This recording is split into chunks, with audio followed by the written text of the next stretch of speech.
해주세요. 중국은요, 그 공산화 이후부터 지속적인 영토 확장을 노렸습니다. 중국 모택동 같은 경우는 굉장히 다양해요. 표면적 명분은 공산주의지만은 내부적으로는 중국 그 중화주의의 확장이 공산주의 이념을 이용해서 한 것도 상당히 많았습니다.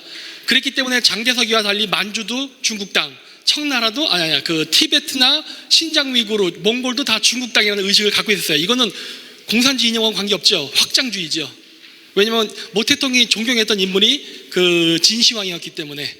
그래서 그러한 개념을 그 공산주의와 접합시켜서 중국식 공산주의를 했었는데 이게 영토 확장에 많이 이용이 됐었고, 그래서 1, 2차 세계대전으로 유럽이나 미국이 지쳐 있을 때 신장 위구르나 티벳, 내몽골 같은 데가 그냥 쉽게 중국 땅이 돼버린 겁니다. 더 이상 군대를 동원할 수 있는 능력이 없었거든요.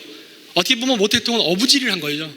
근데 그걸로 끝난 게 아니라 사실 지금의 중국은 그 역사적 정통성을 청나라에 두고 있기 때문에 그게 한족이 아니라 하더라도 그 청나라가 다스렸던 영토, 그 다음에 청나라의 영향권 안에 있었던 제후국들은 모두 중국에 귀속돼야 된다는 생각을 하고 있습니다. 따라서 중국 사람들이 남한에 들어온다 하더라도 그건 침략이 아니라 고토 회복입니다. 그래서 이게 보이는 게 벌써 지나가 버렸네요. 이 주은래, 넘어가 주십시오. 이거는 저기 옆에 1963년이라서 있죠. 이건 주은래가 북한에 갔을 때 김일성 대학에서 강의해서 연설문이에요. 제가 중국 그 웹사이트에서 제가 캡처해서 PDF 파일을 가져온 건데 이 내용을 봐도 그 부분이 나오는데 흥미로운 건 이 오른쪽에 1, 2, 3번이 있죠. 처음에는 국민의 역사 관계에서 고대사가 잠깐 언급됩니다.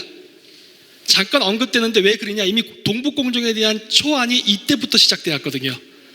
이 오른쪽에 여기 증조 양국 국민의 역사 관계, 요거 왜 그러냐면 주은래가 북한에 온 거냐, 사과하러 왔었어요. 우리가 너무 역사를 다 중국의 역사로 이렇게 막 하니까 북한이 좀 기분 나빠할 것 같은데 그건 내가 굉장히 미안하게 생각한다, 이런 부분이 뒤에 나와요. 근데 왜 그러한 이야기를 했느냐, 중국은 팽창주의였기 때문에 그렇죠. 지금도 물론 마찬가지고. 근데 그 다음부터 나오는 게 뭐냐면 2번, 3번이 보면은 중조 양국이 동시에 제국주의 침략을 받았던 시기, 이게 일제 시기예요. 그 다음에 현재 시기로 양국이 모두 사회주의 국가로서 형제적 국가, 형제적 공산당으로서의 가족적인 관계, 여기서부터는 항미입니다. 미국과 일본에 대한 저항의식이에요. 이게 현재 모든 중국이나 북한이 하는 모든 외교 정책의 주가 됩니다. 이게 되게 중요해요. 그래서 중국의 동북공정은요, 정치적인 목적을 갖고 하는 겁니다. 역사 논쟁이 아니에요. 우리는 동북공정을 대항한다고 여기 지금 우리 역사 연구하시는 분들 많죠? 그래서 여러분들 어떻게 생각하십니까? 내가 어떤 고구려에 대한 고조선에 대한 어떤 진실을 발견해서 그걸 학계에 발표하면 세상이 바뀔 줄 알죠? 안 바뀝니다. 왜냐? 이건 정치적인 거기 때문에 그래요. 그래서 제가 자꾸 정치적인 부분을 제가 고대사에다 갑자기 끄집어내는 거는 눈을 떠야 된다는 거예요. 현실은 우리가 생각하는 것처럼 아름답지가 않기 때문에. 자, 다음이요. 자, 그래서 중국이 고립됐다 언제부터 열리냐면요, 닉슨 대통령의 중국 방문 이후부터는 중국이 드디어 그 미국의 그러한 경제 제재나 이런 그 고립으로부터 벗어나서 탈출할 수 있는 기회가 열렸습니다. 그 다음이요. 그래서 이거는 그 당시에 만들어진 그 일본에 대한, 아까도 많이 나왔죠. 그 공산주의에 관련된 그 학습 교재라든가 내용들이 일본에서 주로 왔다고 아까 이동호 선생님이 말씀하셨죠. 맞습니다. 중국 공산당이나 이런 애들은 일본에서 많이 활동했어요. 이거는 그때 당시 1973년인가? 72년. 그 당시에 이제 그 일본의 역사학자가 발견한 내용이에요. 물론 중국 문서인데 거기 보면 중국 공산당 일본 해방 제2기 공작 요강이라는 그 문서가 있어요.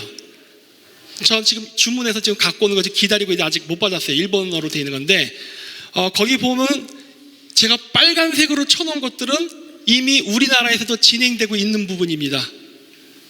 안타깝게도 조만간 요 5-1 화교 이 부분이 들어갈 거예요. 왜? 우리가 이런 식으로 아무런 대책을 안 세우기 때문에 굉장히 위험해질 상황이 되는 건데, 다음 화면이요. 그 다음이요.